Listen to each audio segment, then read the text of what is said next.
저희가 거의 한 달 만에 뵙는 것 네, 같아요. 한 달 만에 녹화를 하는 것 같네요. 그 좀 나름의 우여곡절이 있었는데 그건 나중에 얘기를 에필로그처럼 얘기를 하기로 하고. 네, 오늘 좀 다뤄볼 주제는 속칭 엠번방 사건, 좀 더 정확하게는 텔레그램 디지털 성착취 사건에 대해서 이야기를 할 건데요. 이 텔레그램 성착취 사건을 공론화시킨 주역이 있는데요. 불꽃이라는 대학생 기자가 이 사건을 추적하면서 나중에 국민일보와 또 한겨레도 후속 보도를 내놓으면서 사건이 더 이렇게 공론화가 되긴 했습니다. 사실 뭐 저희가 이제 뭐 형법 전문가들은 아니니까 이 사건에 대해서 이야기를 하는 건 아니고 커다란 사회적 공분이 있는 문제고, 사실 그렇기 때문에 미디어에서 굉장히 많은 재현이 일어난단 말이죠. 그 재현들에 대해서 우리가 어떤 입장을 갖는가, 전 되게 중요한 문제라고 생각하거든요. 조금 안타까운 지점이 있어요, 저한테는. 이 언론이 엠번방을 다루는 태도에 대해서는 굉장히 실망감이 큽니다. 물론 이 엠번방을 공론화시키는 것도 이런 같이 국민일보의 보도도 있었고 언론에 정말 중요한 역할이 있었지만 피해자만 부각되는 그런 언론의 헤드라인, 그리고 제가 최근에 충격적인 기사를 봤는데요. 충격적이라기보다는 좀 뭐지 싶은 기사가 있었는데, 엠번방 피해자 암시 명단 공개한 송파구청 이란 제목으로 단독 기사를 냈고요. 그 기사 안에 내용이 이런 신상들을 기재를 해서 논란이 일고 있다라는 기사를 봤는데, 아니 피해자를 공개해? 저도 처음엔 좀 의문스러웠어요. 가해자가 아니고 피해자야? 구청 홈페이지에는 엠번방이라는 단어도 없어요. 다만 이제 개인 정보가 유출된 상황에서는 이거를 법적으로 고지를 해야 하더라고요. 그렇기 때문에 고지를 한 건데, 그거를 굳이 기자가 딱 단독이라는 타이틀로 기사화를 했다는 거죠. 자기가 논란을 일으켜 놓고 논란이라고 한 거 같아요. 그렇죠. 조주빈에 대한 과도한 서사 부여.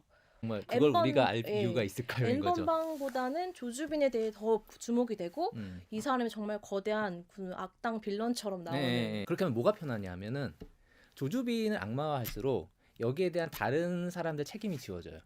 사실 비슷한 게 되게 많았잖아요. 소라네 사건도 있었고 웨파드 카르텔도 있었고, 사실 그때마다 뭔가 그것이 온전히 해결되지 않았기 때문에 사실 여기까지 왔다고 볼 수 있고, 침묵하고 방관하면서 키워온 문제란 것들이 있잖아요. 어떠한 썩어 빠진 문화 위에서 이것이 자랐냐라는 거 이야기를 사실 해야 되는데 조주빈 악마하면은 그 얘기가 상당히 패스가 되는 게 있는 것 같아요. 어떻게 보면 범죄 심리학자들이 조주빈 일단 프로파일링한테 좀 분석하는 건 필요한 것 같아요. 그 라이트 투 원트, 알고 싶어하는 것.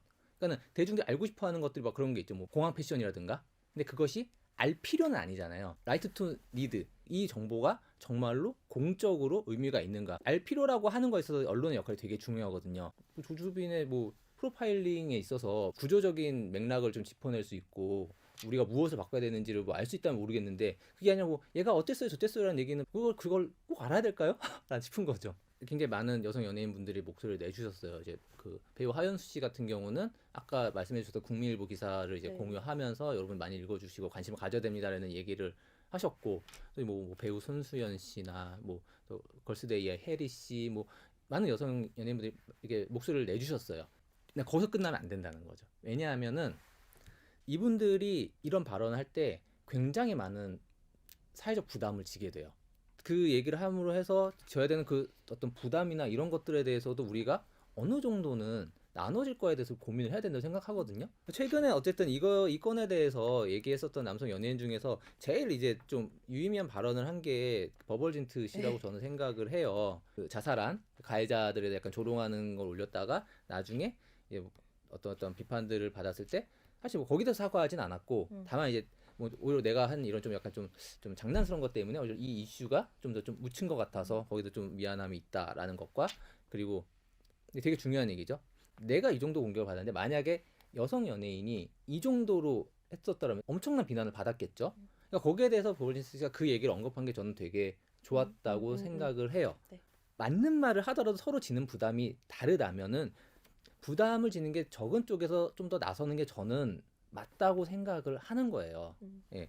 저는 솔직히 정말 잘했다고 박수 쳐주고는 싶지만 막 그렇게 막 과도하게 그 사람들을 칭찬해주거나 그러고 싶지 않아요. 그럴 필요는 없어요. 네. 남성들이 이제 이 이슈에 대해서 어쨌든 이야기를 하고 목소리를 내는 게 잘한 거라 생각하지만은 너무 의미를 부여하면 안 되는 게, 이게 자기의 도덕적 알리바이를 만들려고 하는 게 될 수도 있거든요. 잘못하면. 여성들은 지금 생사가 걸린 투쟁을 하고 있는데 남성들이 여기서 자기 인정 투쟁을 하면 안 된다는 거예요. 이런 디지털 성착취 문제에 대해서 비판하면서도 저질 수 있는 실수라고 저는 생각을 하거든요. 그것이 알고 싶다 해서 한샘 사건 다룰 때 네. 이제 남성 이제 좀 연예인이나 이제 유명인들이 뭐 침묵하지 않겠습니다 선언을 했었는데 항상 이제 이런 이슈 나올 때보다 그때 침묵하지 않겠다고 하는 사람들 다 어디 갔냐 였어요. 이번에 유재석 씨가 그래도 네. 유퀴즈 온더볼에서 얘기를 하긴 했더라고요. 네, 네. 정말 할 수 있는 최대한의 큰 벌을 받아야 된다라고 말을 했어요.